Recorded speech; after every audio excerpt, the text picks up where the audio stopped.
अब मैं आपको मध्यकाल के आचार्यों की बात सुनाता हूं। उन्होंने क्या लिखा? उन्होंने लिखा, दान व्रत तपो होम जप स्वाध्याय संयमे श्रेयो भीर विविधश्चै चान्यै कृष्णे भक्तिर ही साध्यते। अगर तुम चाहते हो कि तुम्हारी भक्ति सिद्ध हो जाए और गोविंद प्रसन्न हो जाए, मतलब इस दुनिया में आना तुम्हारा सफल हो जाए। देखिए, पेट भरना, तन ढांपना, घर परिवार चलाना, ये तो सब कोई कर लेते हैं। किसी के पास थोड़ा सामान ज्यादा है, किसी के पास कम, इतनी बात है। किसी का बड़ा मकान, किसी का छोटा। किसी के जो है बैंक में जमा पूंजी ज्यादा है, किसी के कम है। समाज उसको स्टेटस मान लेता है, इसके पास बड़ी गाड़ी, मेरे पास छोटी गाड़ी, ये मोटरसाइकिल वाला, मैं साइकिल वाला, ये साइकिल वाला, मैं पैदल चलने वाला। जिंदगी तो सबकी चल रही ना। ये समाज का ढंग है।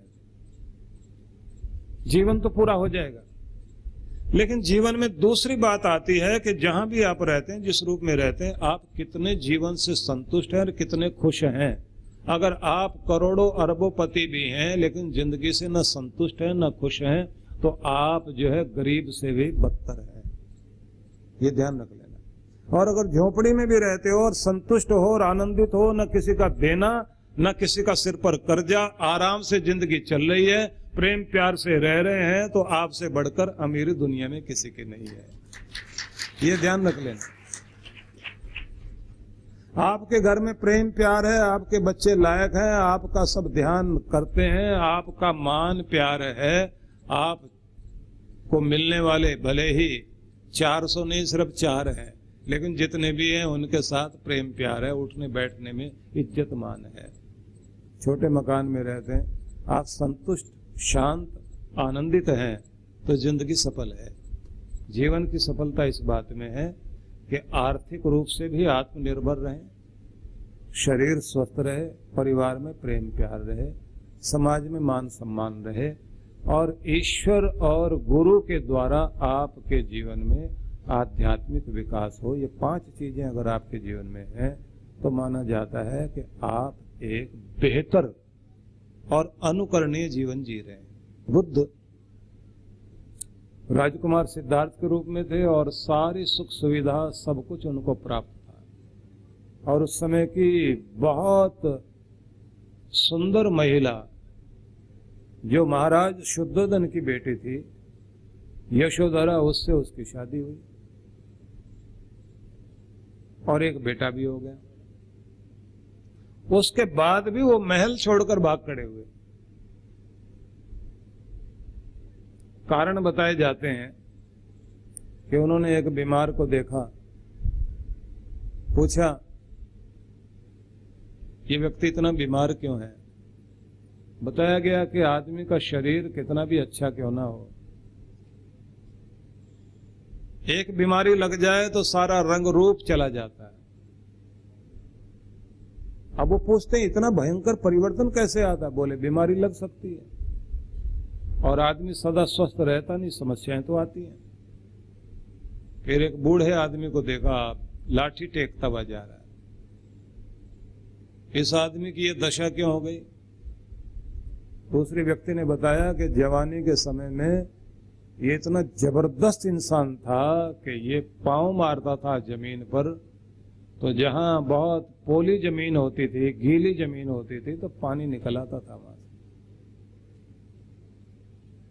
बहादुर इंसान था। बोले, अब तो इससे चला भी नहीं जाता। ऊंचा नीचा देखते घबरा जाता है। ऐसा क्यों? बोले, साहब ये भी एक अवस्था होती है, बुढ़ापा आता ही है जरूर। जो आकर चली गई वो जवानी देखी, और जो आकर न गया वो बुढ़ापा देखा। जवानी इत्र की तरह होती है। हल्का सा भी ढक्कन अगर शीशी का खुला हुआ, पता भी नहीं लगेगा कि कहाँ गया सारा इत्र। आदमी अगर नियम संयम बिगाड़ने लग जाए तो ये इत्र जो जवानी का था, उड़ के जाने में ज्यादा देर नहीं लगा करती। और बुढ़ापा तो ऐसा परमानेंट है ये जाता नहीं, लेके जाता है। जब दुनिया से लेके जाएगा तो जवानी लेके नहीं जाती, बुढ़ापा लेके जाता है। राजकुमार सिद्धार्थ ने पूछा कि ऐसा क्यों होता है? बोले सबके साथ होगा, बुढ़ापा आएगा। पूछा ऐसा क्यों? बोले प्रकृति का नियम है, जो भी दुनिया में आया सबके साथ ये परिवर्तन होता जरूर है। और फिर एक दिन उन्होंने देख लिया एक अर्थी को जाते हुए, रुकवाया अर्थी को, कपड़ा हटवाया, चेहरा देखा। देखने के बाद वो पूछते हैं ये अच्छा भला इंसान था, ऐसा क्यों हो गया? मर गया साहब, सांस नहीं आ रही जा रही। अब कुछ लोग पूछा करते हैं ना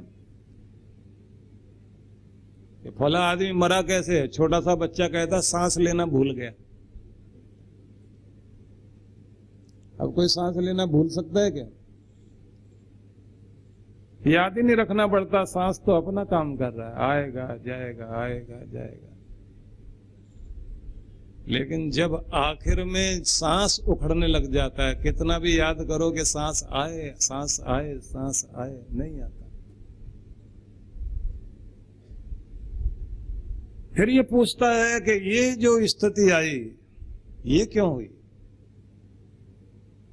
बताया गया राजकुमार आखिर में सबके साथ ऐसा ही होता है। जब आता है दुनिया में इंसान, पहला काम यही करता है, सांस लेता है।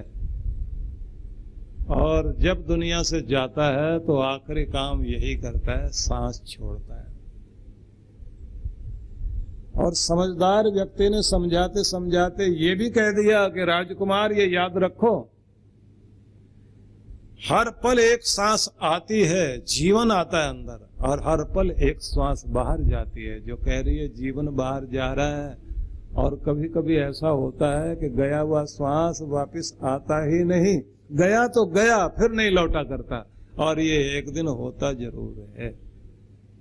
बुद्ध जो बाद में बुद्ध बने, पहले तो सिद्धार्थ ही थे, तो उनसे जब ये कहा कि ये जीवन का एक अंतिम सत्य है और सबके साथ होगा, पूछा क्यों? बोले संसार नियमों में ढला हुआ है, संसार में नियम है परिवर्तन के, बदलाव के।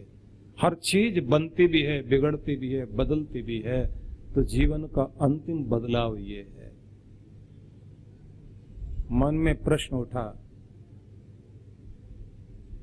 कि मैं उस अमृत को खोजना चाहूंगा, फिर मरना न पड़े।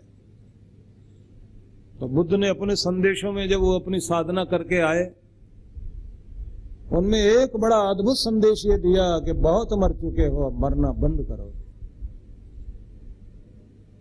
बहुत मर चुके हो, तुम्हारे मरने से तुम्हारे हड्डियों के ढेर पर्वत बन गए, तुम्हारे दुख के कारण इतने आंसू बहाए, इतने जन्म इतने जन्म इतने जन्म तुमने लिए, रोते रोते रोते रोते तुम्हारे आंसू जमीन पर गिरते गए और तालाब बन गए। तुम्हारे दुनिया में आकर मरने से जो तुम्हारे शरीर की राख है उसने चट्टान बना दी। कितना मरे हो, कितना मरे हो। अब जन्म मरण का चक्र समाप्त हो, निर्वाण प्राप्त करो, मुक्ति प्राप्त करो, मोक्ष को प्राप्त करो, अंतिम चरम स्थिति को प्राप्त हो जहां पूर्ण आनंद है।